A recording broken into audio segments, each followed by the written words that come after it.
kulendi. Dumela bakhulu, dinyame Tijan is here. Ndadzoka zvekare nema-updates kuti timboonesana nyaya dzinenge dziri muma-streets umu. I think nyaya iyi kuitaura kwandari kuita akasike kutanga cause inini I was the first person kutaura nezvenyaya iyi, but vanhu vemuZimbabwe mune nharo makaoma musoro munotanga kufunga kuti pamwe tinenge tichikunyeberai. Rekedza tingodzoka pamashure mbijana tionesane nyaya yakaita kuti Madzibaba Veshanduko vazosungwa nemamwe macomrades kusanganisira na Kunaka iko zvino zvivasungwa. Ndakataura ndakati munhu akatengesa vanhu ava anonzi Tsenengamu, and you guys were like no, iwo ngozviziva sei panguva yacho. Rekedza tipinde mumadetails enyaya. Vakomana vanga vari pakudistribute maflyers, and as you all know kuti Saruwaka is someone whokuti ari based in South Africa, has based in Zimbabwe. So pakunodistribute kwamaflyers Saruwaka ndoko kuHarare kunosangana nemamwe macomrades ndobva vatanga kutora tumavideos to alert the people, to motivate the people kuti isusu macommanders macomrades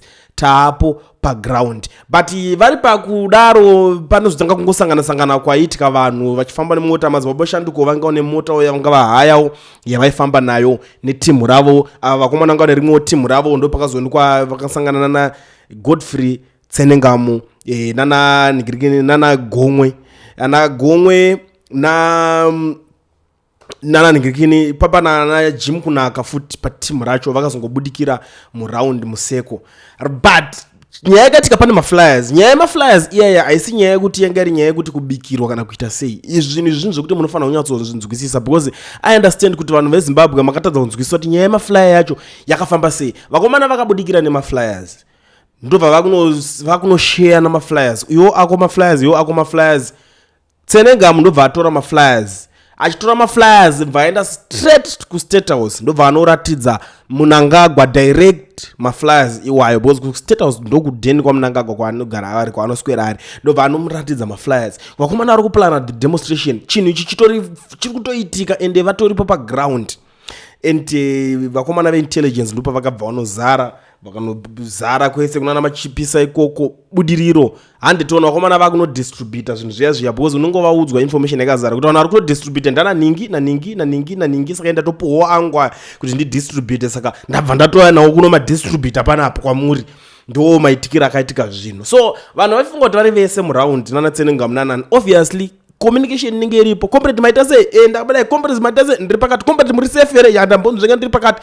So vakomana panyaya dzaitaurwa zvichizonzi vakazopukunyuka pa high speed chase naMadzibaba Veshanduko vakatiza pa high speed chase. That was true because vakasvikirwa. Driver ndovanzi shamwari sumudza mota handiiti ende. Ona vakomana vakusvika driver anga haiwa naMadzibaba Veshanduko ndopa akangonoti mota isumudzike. For sure you know that sometimes those guys kuti uvatize nemota vakomana intelligent ma-CIO iwo ungatiza vakomana vaya uchifamba nekamota kadiki, you know, it doesn't make sense. Kana haya tumunongoza tuma ex japu akasumuke zvokuti ungatotiza nevakomana vaya zvekutoenda kure. Munozona bose vanogona kuita zvese vanogona kungoriska vakadona newe, vanogona kungorowa kana vhiri kana ngokutsoma kusvika kuona ofuchiona ungango haiwa mota unongosiri kuziva zve high speed chase kuti uchadodira petrol kuti uchada kutiza, you know, sometimes zvekungo haiwa unongokadira kana ka $20. Saka driver akasungwa pa spot. Up to now vanhu vakawanda vanombobvira vataura zvaone zva driver kuti driver zvakafamba sei.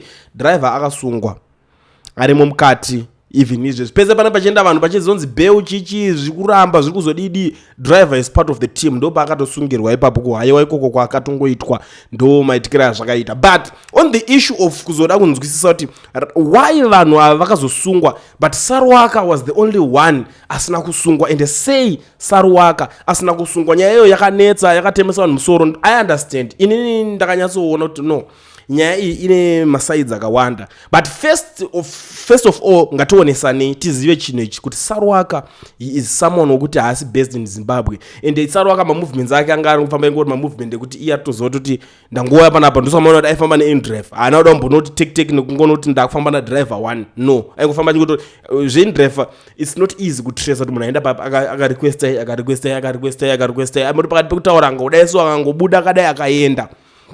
You get the point.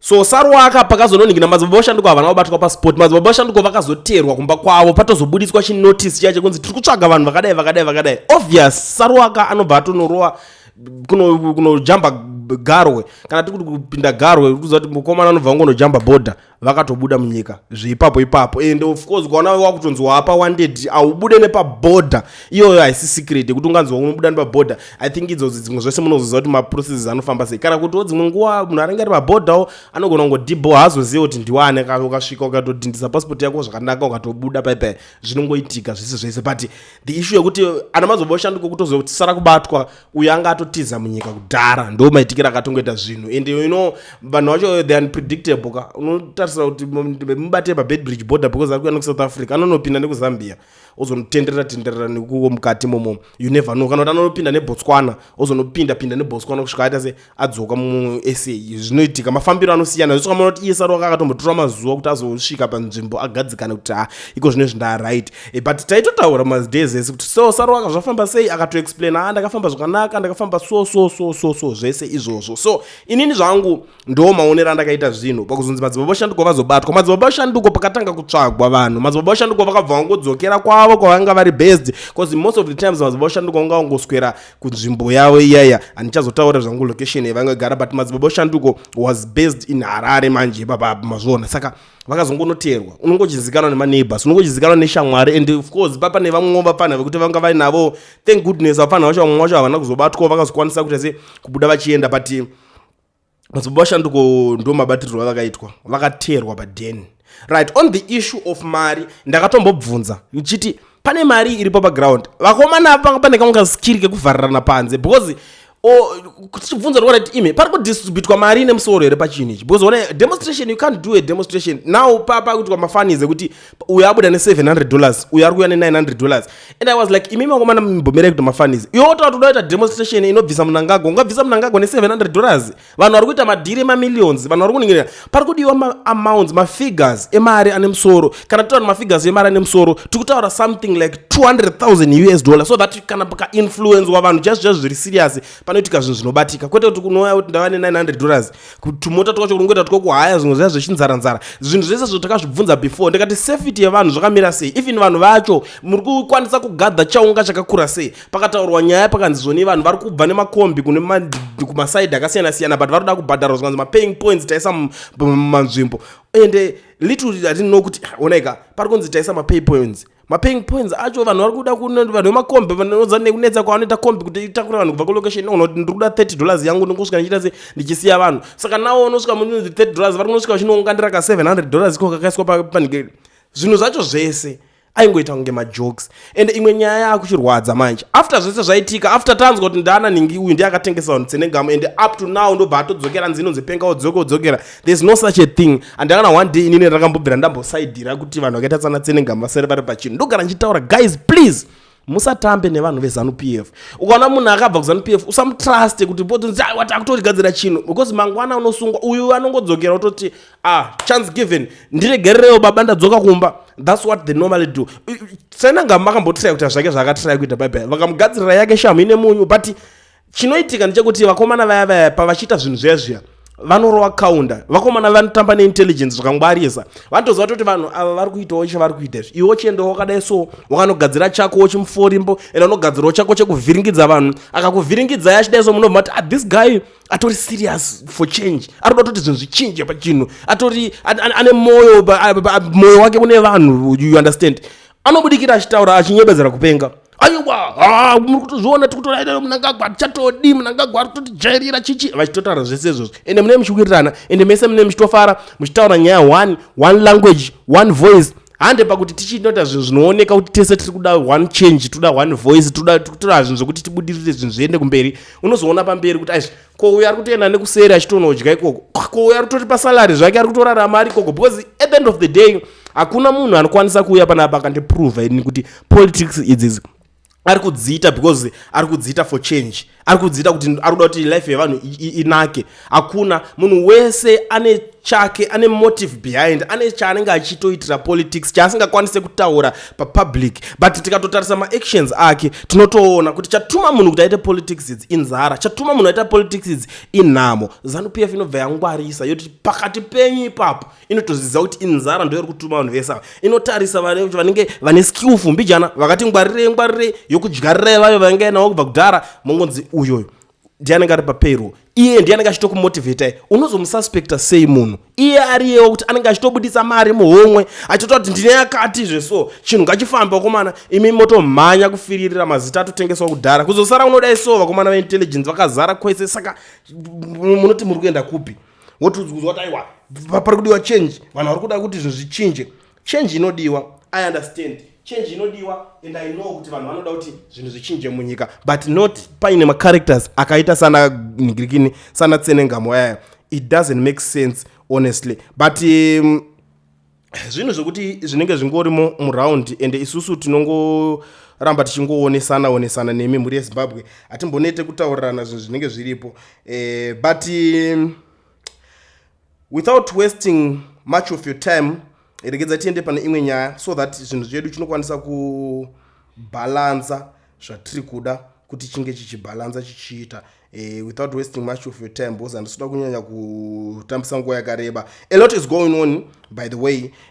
Ngatitarisei the issue, amutsvangu anga ari kunhikirikini nhasi, but anga achitaura nonsense, so we don't care about Mr. Mutsvangwa. Let's talk about the guy. There is a guy, this is very fun. I don't know now, because una vanhu vari busy kuopposa Mnangagwa. Ma-issues aya anenge achida kutaurika. Isu sometimes tinongozvisiya edu, but imagine kuti that guy, he traveled 215 kilometers from Kwekwe to Harare to deliver a pangolin.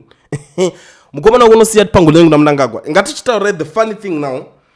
Akasiya ma-parks office acho, I think it's 3 kilometers away, because Kwekwe kune ikoko ngofamba 3 kilometers waenda, but ayo akadrive ma-kilometers ese kuenda kuna president, or chinhu chatoziva kuti chikabatwa chinoenda kunopuwa madzimambo. Saka imimi mukuntaura kuti kubva kunhikiriki unobva mambo wekukwekwe ndi Mnangagwa ndo mambo vekoko, ndo chief wekukwekwe. Because ukatoenda kunoona Kwekwe pane machief anenge ari padhuze, po watoiwanira kufambwa kwekoko, haushaye kudhuze kune machiefs unoenda unosarenda, kana parks yacho unosarenda kuparks, because zvanzi unoenda kumachiefs kune kure nevanhu veparks, ndosaka chinzi chinhu chamambo cheche, unonosiya kumba kwamambo. Mambo oita sei? Otora ndiye anoziva zvaanozoita nacho. Asi kana ukazoonowa kunziwo chinhu chiya chobatwa chobva chanzi chakuda kudriverwa mota 200 something kilometers kuenda ku there is something wrong, but I don't know. Zvimwe zvinhu zviri kutoitika izvozvo, makilometers ese pamwe sikiri kutsvaga mari kuti chindiriwadhayo ndaita something about it, because neZBC vaimhanya nemakamera, tinana baba wedu nana mukoma wedu angobvira kudhara chingozvibata chingonozvita end over kumachifu zvezve, but hapana kana yakanyanya kana yavaitombopuwa unongonzi things wagona iwe, hapana zvimwe zvaimboitika zvine zviripo. But anyways, let's talk about the issue of OK. OK Zimbabwe Limited has closed 11 stores to stop losses and improve cash flow, leaving 62 stores nationwide. The country is struggling since 2024 due to supply chain problem, currency inflations, cash shortages, lower consumer spending, and competition from informal traders. To handle over 30 million in debt, OK raised 20 million from shareholders and 10.5 million by selling some properties for the year ending March 2025. The company lost 25 million. They plan to keep operating the 62 stores in strong locations, but more underperforming stores may be closed in the future. Kune vamwe vanenge vane ma-OKs, especially varinga vari mumageto, utorana OK yako pana kumana ma-tuck shop, it's always good, but ona zvinhu hazvisi kungobalanzira mashope OK. Mashope aya ane zvakawanda zvaanotobatsira, because kune zvimwe zvinhu zvinowanika nemutengo umwe right, wakutengeserwa unochitengeserwa ma-products ari real, ndo zvakanakira zvinhu zvakaita sana OK. Ndoona kuti vanhu vakawanda vanoti ine basa renhingirikeni, vakomana ma-tuck shop mukavasiya vari vega, they are not trustworthy.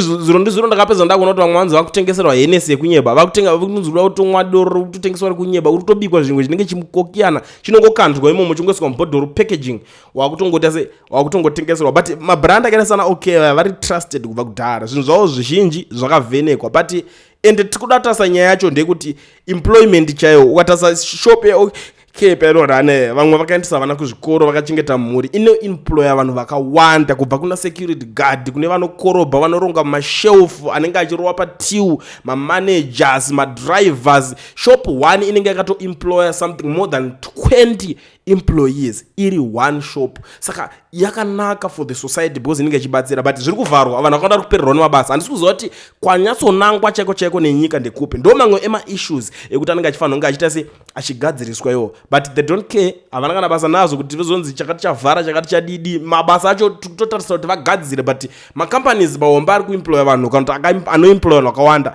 ari kuparara saka chinhu chacho chinozoenda nekupi kana chichinga chadai so ndo panopedzisira padhakwira zvinhu zvese saka mhuri yezimbabwe ndo zvimwe zvema-issues andiri kusangana nawo ari kuitika panapa but tinongohopa kuti zvinhu zvichaita ndisati ndaenda zvangu kana uchingori muSouth Africa uchida kuregisterwa company ovovhurwa FNB business account usina work permit kana kuti stud permit zviri easy mazuva ano pane company inonzi Education Research inotungamirirwa nana Mukoma Owen vanokubatsira vanopedza masports vanokuregistera company okuvhurira FNB business account usina work permit kana stud permit so please contact them on the numbers that are showing on the screen ndakuisirai apa pamogara maitirwa plan as long as uri muSouth Africa Education Research ndo company one iri trustworthy kuti inokwanisa kukuitira zvinhu zvako usina mangwana kuzochema mukazongonoitirwa zvinhu zvenyu zvepasi pemuti musazoe muchizochema neni mangwana ndangoti for now endai munotaura neEducation Research ikubatsire bye bye.